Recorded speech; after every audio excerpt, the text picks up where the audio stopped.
Hello students, आज का हमारा जो टॉपिक है वो है chapter 5 presentation of data. Right, हम 4 चैप्टर कर चुके हैं आपके स्टैटिस्टिक्स के, और आज जो हमारा चैप्टर स्टार्ट होगा वो होगा आपका chapter 5 presentation of data, textual and tabular presentation. बच्चों, जैसा कि हमने स्टैटिस्टिक्स के बारे में जब पढ़ा था तो उसमें हमने देखा था कि जो स्टैटिस्टिक्स है उसको मैंने आपको बताया था कि हमने स्टैटिस्टिक्स जो हम डाटा को कलेक्ट करते हैं उसकी मैंने कुछ स्टेजेस बताई थी। अगर मैं बात करूं स्टैटिस्टिक्स की सिंगुलर सेंस में तो मैंने बताया था कि स्टैटिस्टिक्स में be defined as the collection of the data, organization of the data, presentation of the data, analysis of the data, interpretation of the data. Right, तो हमने collection of the data chapter पढ़ा। Right, उसमें हमने sample method, census method, primary data, secondary data सब पढ़ा हमने। उसके बाद हमने ऑर्गेनाइजेशन ऑफ डाटा पढ़ा। तो अब आता है बच्चों आपका प्रेजेंटेशन ऑफ डाटा, कि जब हम डाटा को कलेक्ट कर लेते हैं तो उस डाटा को कलेक्ट करने के बाद हम उसको ऑर्गेनाइज करते हैं। उसको ऑर्गेनाइज करने के बाद उस डाटा को क्या करना होता है बच्चों? प्रेजेंट करना होता है। राइट, तो अभी उस डाटा को प्रेजेंट किस वे में किया जाए वो हम समझेंगे प्रेजेंटेशन ऑफ डाटा में। तो देखिए, प्रेजेंटेशन ऑफ डाटा क्या होता है। A presentation of data means exhibition of the data in such a clear or attractive manner that these are easily understood and analyzed. It means that कि presentation of data का मतलब क्या होता है कि जो भी डाटा आपने कलेक्ट किया है उस डाटा को एक क्लियर और अट्रैक्टिव मैनर वे में प्रेजेंट करो, ताकि जो भी पर्सन उस डाटा को देखे, उस इंफॉर्मेशन को देखे तो उसको क्लियरली एनालिसिस कर सके। मतलब कि उस टेबल के थ्रू वो डायरेक्टली क्या कर सके? समझ सके। राइट, उस टेबल के थ्रू वो डायरेक्टली क्या कर सके? समझ सके। तो वो किसमें आ जाता है? आपका प्रेजेंटेशन ऑफ द डाटा में आ जाता है। राइट, अभी प्रेजेंटेशन ऑफ द डाटा होता क्या है? Mainly presentation of the data जो है उसमें आपका 2 चीजें इंक्लूड होती हैं। एक आपका टेक्सचुअल प्रेजेंटेशन है और एक आपका टेबल प्रेजेंटेशन है। टेक्सचुअल प्रेजेंटेशन में हम थोड़ा बहुत पढ़ेंगे, बट जो आपका टेबल प्रेजेंटेशन है उसको हम ज्यादा अच्छे से पढ़ेंगे, क्योंकि आज के अगर टाइम की मैं बात करूं तो मेनली टेबल प्रेजेंट किया जाता है डाटा को। ठीक है, टेबल में ही रिप्रेजेंट किया जाता है। सबसे पहले हम पढ़ेंगे कि टेक्सचुअल प्रेजेंटेशन ऑफ डाटा होता क्या है, टेक्सचुअल प्रेजेंटेशन का मतलब क्या होता है। तो बच्चों, टेक्सचुअल प्रेजेंटेशन के नीचे मैंने लिख रखा है descriptive way of the presentation. जब हम कोई भी डाटा को कलेक्ट करते हैं तो उस डाटा को हम क्या करते हैं? एक डिस्क्रिप्टिव वे में प्रेजेंट करते हैं। मतलब कि एक डिस्क्रिप्शन देते हैं उसका, ना उसका एक क्या देते हैं? एक डिस्क्रिप्शन देते हैं, डिस्क्रिप्टिव मैनर वे में प्रेजेंट करते हैं कि लाइक हमने क्या डाटा कलेक्ट किया है, क्या इन्फॉर्मेशन को हमने गैदर किया है और किस वे में हम उसको प्रेजेंट कर रहे हैं, in way of the quantitative way also और in the way of the qualitative also. Right, तो वो होता है आपका टेक्सचुअल प्रेजेंटेशन। इसको और अच्छे से पढ़ते हैं। Textual presentation of the data बच्चों क्या होता है? It means presenting the data in the form of the words, sentence and paragraph. जब आप कोई भी इंफॉर्मेशन कलेक्ट करते हो तो आप उस इंफॉर्मेशन को वर्ड्स में, पैराग्राफ में या सेंटेंस में प्रेजेंट करते हो। ठीक है, तो वो क्या होता है? आपका टेक्सचुअल प्रेजेंटेशन ऑफ डाटा होता है। इन अ सिंपल वे अगर मैं बताऊं, अगर एक सिंपल तरीके से अगर मैं बात करूं तो we can see that present the data in a subjective manner we called the textual presentation of the data. हम क्या करते हैं जब डाटा को हम प्रेजेंट करते हैं टेक्सचुअल में, लाइक हम क्या करते हैं? सब्जेक्टिव मैनर वे में। मैं बताऊंगी कैसे करते हैं वो भी, कि एक सब्जेक्टिव मैनर वे में, लाइक मान लीजिए मैंने एक गांव का डाटा कलेक्ट किया और उस गांव में मुझे जानना था कि कितने लोगों के पास रोजगार है और कितने लोगों के पास रोजगार नहीं है। राइट, तो उस केस में मैंने क्या किया कि मैंने कर लिया, डाटा कलेक्ट कर लिया कि एम्प्लॉयमेंट से रिलेटेड भी और अनएम्प्लॉयमेंट से रिलेटेड भी। कोई विलेज था उसका कर लिया, तो मैंने जिस डे को कलेक्ट किया, जिस डेट को कलेक्ट किया, क्या कितना प्रतिशत लोग हैं जो एम्प्लॉयड है, कितने प्रतिशत ऐसे लोग हैं जो बेरोजगार है, वो सारी इंफॉर्मेशन को मैंने क्या कर दिया? एक पैराग्राफ वे में लिख दिया। तो वो है कौन सा डाटा? आपका textual presentation of the data होता है। राइट, तो उसमें मैंने वर्ड्स का, पैराग्राफ का या फिर यू कैन से सेंटेंसेस का यूज किया। ठीक है, तो सब्जेक्टिव मैनर भी आप समझते हो, लाइक ए सब्जेक्टिव मैनर, पूरा सब्जेक्ट, पूरा डिस्क्रिप्शन दे रखा होता है ना जिस चीज का, तो वो क्या होता है? आपका सब्जेक्टिव मैनर होता है। तो textual presentation of data, such presentation is also called the descriptive presentation of data. जो आपका टेक्सचुअल प्रेजेंटेशन ऑफ डाटा होता है ना उसको हम डिस्क्रिप्टिव प्रेजेंटेशन ऑफ डाटा भी बोलते हैं। इट मीन्स दैट कि जो डाटा आप डिस्क्रिप्टिव वे में पूरे विस्तार से आप उसके बारे में बता रहे हो, जो भी चीज आप कलेक्ट कर रहे हो उसके बारे में आप पूरे विस्तार से बता रहे हो, ठीक है, तो वो आप बोलते हो टेक्सचुअल प्रेजेंटेशन ऑफ डाटा को हम डिस्क्रिप्टिव प्रेजेंटेशन ऑफ डाटा भी बोलते हैं। I hope it's be clear. उसके बाद आता है, जैसे एग्जांपल मैंने बताऊंगी आपको कि कैसे होता है। लाइक देखिए, in a strike call given by the trade union of shoe making industry in the city of Delhi. मतलब क्या कि एक स्ट्राइक कॉल की गई, मतलब एक स्ट्राइक हुई, ठीक है। दिल्ली में एक इंडस्ट्री है शू मेकिंग, शू बनाने का काम करती है, वो शूज बनाने का काम करती है, एक इंडस्ट्री है दिल्ली में, ठीक है। और वहां पे क्या होता है, ट्रेड यूनियन होते हैं, यूनियन के लीडर होते हैं, उन्होंने क्या कर दिया, स्ट्राइक कर दी। फिर उसमें जाना कि उस स्ट्राइक में 50% जो वर्कर है उन्होंने रिपोर्ट किया for the duty and only 2 out of the 20 industry in the city were totally close. मतलब क्या कि 50% वर्कर जो थे ना, 50% जो वर्कर थे, ठीक है, उन्होंने रिपोर्ट किया ड्यूटी पे, और जो बच गए उन्होंने क्या किया, नहीं किया। मतलब केवल 20 इंडस्ट्री थी वहां पे दिल्ली में, उसमें से 2 इंडस्ट्री ऐसी हैं जो खुली हुई हैं और सारी की सारी बंद है, ठीक है, sorry, and only the 2 out of the 20 industry in the city were totally close. मतलब कि 20 में से केवल 2 इंडस्ट्री ऐसी हैं जो क्या है, पूरी तरह से बंद हो गई है, क्योंकि वहां पे स्ट्राइक कर दी गई थी इस वजह से। अब बात आती है यहाँ पे सुटेबिलिटी की, टेक्सचुअल प्रेजेंटेशन ऑफ डाटा की सुटेबिलिटी, मतलब कहाँ पे हमें टेक्सचुअल प्रेजेंट करना चाहिए डाटा को टेक्सचुअल वे में। तो इसका मतलब क्या है, we heard the quantum of data is not a very large. जब जो डाटा होता है वो बहुत ज्यादा लार्ज वे में नहीं होता है, मतलब ज्यादा इन्फॉर्मेशन नहीं होती है, स्मॉल इन्फॉर्मेशन होती है, उसको हम आसानी से पैराग्राफ वे में रिप्रेजेंट कर सकते हैं। बट अगर मान लीजिए कोई ऐसा डाटा है जिसको आप लगा लीजिए 5-6 पेज में आप उसको प्रेजेंट कर रहे हो, तो वो तो कोई नहीं है ना बड़ा, मतलब इट मीन्स दैट कि 5-6 पेज कौन पढ़ेगा, सिंपल, ठीक है, तो उसको कोई पढ़ेगा ही नहीं, पहली बात तो ये। तो सुटेबिलिटी क्या होती है कि when the quantum of data is not a very large, जब जो डाटा की जो क्वांटिटी होती है ना वो क्या नहीं होती है, लार्ज नहीं होती है, ठीक है। तो वहां पे टेक्सचुअल प्रेजेंटेशन ऑफ डाटा सही रहता है कि जहां पे थोड़ा बहुत डाटा है और उसको आप टेक्सचुअल वे में प्रेजेंट कर सकते हो। Where the qualitative observation required, जहां पे क्वालिटेटिव इंफॉर्मेशन की भी जरूरत होती है या फिर क्वालिटेटिव ऑब्जर्वेशन को भी रिप्रेजेंट करना चाहते हो आप, तो आप टेक्सचुअल प्रेजेंटेशन के थ्रू आप आसानी से क्वालिटेटिव ऑब्जर्वेशन को भी रिप्रेजेंट कर सकते हो, क्योंकि टेबल में तो क्वांटिटी आएगा, तो क्वालिटेटिव वे इसमें दोनों किया जाता है। जैसे मैंने पहले भी बताया कि टेक्सचुअल प्रेजेंटेशन में आप क्वांटिटेटिव और qualitative both information you can present in that presentation of data, right. फिर उसके बाद बात आती है डिसएडवांटेज की। तो डिसएडवांटेज का यहाँ पे ये है, the method of the presentation is ineffective when the quantity of data is too large. बिल्कुल, अगर थोड़ा बहुत डाटा है तो ठीक है, टेक्सचुअल प्रेजेंट कर देते हैं, बट अगर डाटा आपके हज अमाउंट में है, ठीक है, तो उसके लिए textual presentation of data suitable नहीं होता है। If the data is not presented, if the data is not presented with proper facts and figure, it may lead to wrong analysis। इसका मतलब यहाँ पे ये है कि अगर आप डाटा को क्या करते हो, प्रेजेंट नहीं करते हो प्रॉपर फैक्ट्स और फिगर से, तो इससे क्या होगा, रॉन्ग एनालिसिस होगा, जो भी डाटा होगा उसका क्या हो जाएगा, रॉन्ग एनालिसिस हो जाएगा। मतलब कि आप उस डाटा को प्रॉपर वे से फिर प्रेजेंट नहीं कर पाओगे, राइट। तो ये चीज है इसमें, तो ये क्लियर हो गया आपको टेक्सचुअल प्रेजेंटेशन। उसके बाद बात आती है टैबुलर प्रेजेंटेशन की। तो टैबुलर प्रेजेंटेशन क्या होता है, statical table is a systematic organisation of data in column and row. देखिए, textual presentation is also known as the descriptive presentation of data, where you present the data in a subjective manner way और in descriptive manner way, right. But tabular presentation का मतलब क्या होता है कि जब आप क्या बनाते हो, एक टेबल बनाते हो और उस टेबल में आप डाटा को ऑर्गेनाइज करते हो रो और कॉलम में। रो और कॉलम आपको पता है, लाइक ये क्या होती है, आपकी रो होती है। अगर मैं बात करूं किसकी, हॉरिजॉन्टल वे की, तो रो है, और ये क्या है आपकी, कॉलम है, राइट। तो ऐसे जो हम आइटम लिखते हैं वो तो आपका क्या हो जाता है, कॉलम हो जाता है, और इस वे से जो आप आइटम लिखते हैं वो होती है आपकी रो, ठीक है। तो statical table is a systematic organisation of data in a row and column. तो इसमें क्या है, स्टैटिकल टेबल वो टेबल होती है जिसमें हम एक सिस्टमैटिक, एक प्रॉपर मैनर वे से डाटा को प्रेजेंट करते हैं in a column and a row, right. Column में और रो में जब हम डाटा को प्रेजेंट करते हैं तो उसको स्टैटिकल टेबल और टैबुलर प्रेजेंटेशन बोला जाता है।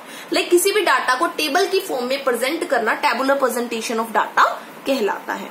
According to professor MM Blade, tabulation in its broadest sense is an orderly arranging the data in columns and row।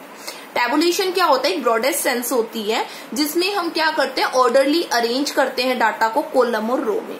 It means that कि आपने डाटा को कलेक्ट कर लिया, उस डाटा को कलेक्ट करने के बाद क्या कर रहे हो, आप उस डाटा को रो एंड कॉलम में प्रेजेंट कर रहे हो, ठीक है। तो वो आपका टेबुलर प्रेजेंटेशन ऑफ डाटा होता है। फिर बात आती है टेबल क्या होता है, तो it refers to the actual presentation of data in the form of row and column, right. Table क्या होता है कि एक्चुअल में आप डाटा को रो और कॉलम में प्रेजेंट कर रहे हो in the form of the row and column, तो वो आपका टेबल है। And tabulation is a different thing. Table is the consequence of tabulation. Table is the consequence of the tabulation. Table जो है वो टेबुलेशन का ही कंसिक्वेंस होता है, परिणाम होता है, ठीक है। टेबल जो है वो किसका, टेबुलेशन का ही परिणाम होता है। टेबुलेशन क्या होता है, it tells us about the method or a process of presenting the data in the form of the rows and column। Tabulation क्या होता है, टेबुलेशन हमें एक मेथड बताता है, एक टेक्निक बताता है, एक प्रोसेस बताता है जिसमें डाटा को प्रेजेंट किया जाता है रो और कॉलम में, वो होता है आपका tabulation. Tabulation tells about the method by which method we adopt to present the data in a form of a table, that tells about by the tabulation. Tabulation हमें बताता है कि किस टाइप का मेथड या किस टाइप की technique हमें यूज करनी है डाटा को रो एंड कॉलम में प्रेजेंट करने में, right. That's tells by the tabulation, right. तो tabulation, table is a consequence of the tabulation. So in that sense we said that कि टेबल जो है वो टेबुलेशन का कंसिक्वेंस होता है, ठीक है। तो टेबल मतलब सिंपली कि डाटा को प्रेजेंट कर दिया रो और कॉलम में, that is the table. And tabulation tells about the method by which method we use, which process we will use for presenting the data in the form of the table, right। फिर उसके बाद बात आती है components की। Components क्या होते हैं टेबल की, table number. First of all A table must be a number. मतलब सबसे पहले क्या है कि आप अपने टेबल को नंबर दो, लाइक आप टेबल प्रेजेंट कर रहे हो, मैं पूरा कंस्ट्रक्ट करके भी बताऊंगी आपको। सबसे पहले हम कंपोनेंट्स के बारे में जान लेते हैं कि टेबल में एक्चुअल में चीजें होती क्या क्या है, क्या क्या चीजें हमें प्रेजेंट करनी होती है। सबसे पहले टेबल नंबर, कि आप जो टेबल बना रहे हो, आप प्रोडक्शन से रिगार्डिंग टेबल बना रहे हो, ठीक है। आप production of the food grain कर रहे हो, तो टेबल 1 है तो उसमें नंबर डालो, टेबल 1 है, टेबल 2 है, टेबल 3 है, टेबल 4 है, that is the table number, right. वो क्या होता है, आपका टेबल नंबर होता है। हर टेबल का डिफरेंट नंबर होता है, ये नहीं है कि आप सभी में टेबल 1 डाल दो, ठीक है। आपको फैसिलिटेशन प्रोवाइड करना है, आपको टेबल 1, टेबल 2, टेबल 3 जिस भी हिसाब से आप टेबल बनाते हो तो वो डालिए आप, ठीक है। तो नंबर में सेम ऑर्डर में नहीं होना चाहिए, ठीक है, अलग अलग होना चाहिए। डिफरेंट टेबल्स के लिए डिफरेंट नंबर्स का यूज करना चाहिए। उसके बाद क्या आता है, title. A table must have a title. Title must be written in the bold letter which attract the attention of the reader. ठीक है। टाइटल क्या होता है, एक टेबल जो होती है ना उसका क्या होता है, टाइटल होता है, ठीक है। A table must have a title. जो भी टेबल है, लाइक मैंने बोला आपको क्या कि production of the food grain, food grain का क्या हो रहा है, प्रोडक्शन हो रहा है, ठीक है। तो वो टाइटल है। A table must have a title. Title must be written in a bold letter which attract the attention of the reader. It means that कि जो भी आप टेबल का टाइटल देते हो, लाइक मैंने टाइटल दिया production of the food grain, क्योंकि मैंने उसी का डाटा कलेक्ट किया था, तो मैंने वो टाइटल दे दिया, तो मैं उस टाइटल को इस वे में रिप्रेजेंट करूं, ऐसा टाइटल दूं कि पढ़ने वाला आसानी से उसको पढ़े और समझ जाए कि किस बारे में इंफॉर्मेशन प्रेजेंट करना चाह रहा है, टाइटल क्या कहना चाह रहा है। तो टाइटल जो हो वो ब्रीफ में होना चाहिए, ये नहीं है कि आप पूरा एक सब्जेक्ट वे में लिख दो, एक ब्रीफ में शॉर्ट में होना चाहिए टाइटल आपका। And show be placed in A prominent place, और बिल्कुल सही जगह पे टाइटल को मेंशन कीजिए जहां पे करना चाहिए, जैसे कि आपने लिखा टेबल 1 और वहां पे टाइटल, ठीक है। Usually below the table number, mainly table number के नीचे लिखा जाता है टाइटल, राइट। तो ये हो गया टाइटल कि किसके रिगार्डिंग आप टेबल बना रहे हो। फिर आता है हेड नोट। हेड नोट क्या होता है, an explanatory to the title which is presented below the title within the bracket is the head note. Title के ब्रैकेट में कुछ इन्फॉर्मेशन लिखी जाती है, वो होता है आपका head note.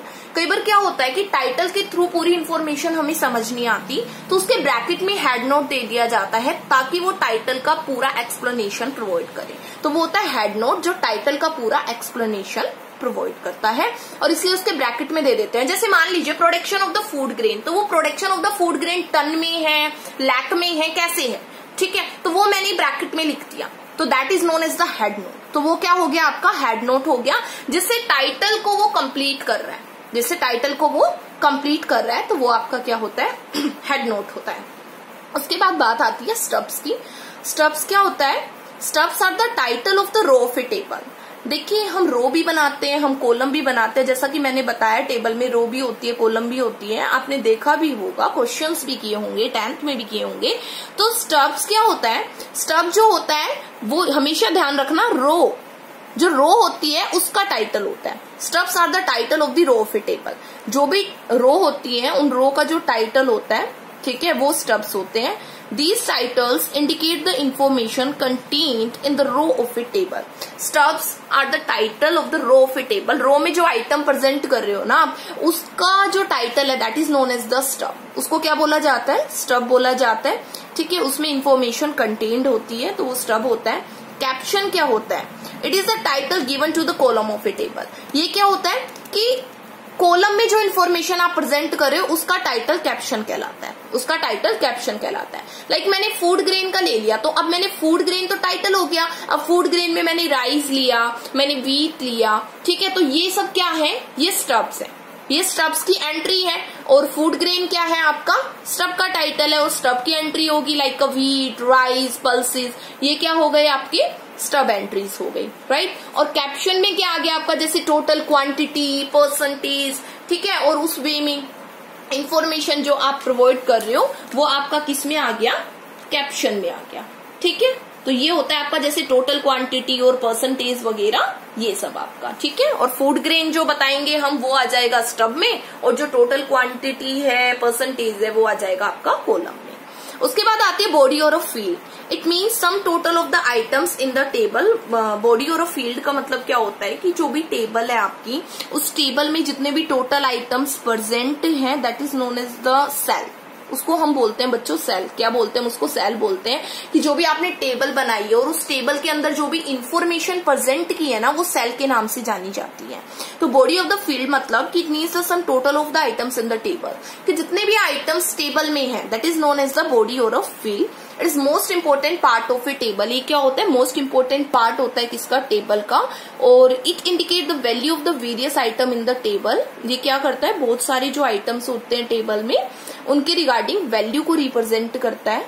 It indicate the value of the various items in the table, ठीक है। जो भी आइटम्स है उनके बारे में बताना, body of the field. Like पूरा टेबल ही is the body of the field, ठीक है। तो जो भी आइटम्स है टेबल में, तो each item in the body like in a table is called the cell.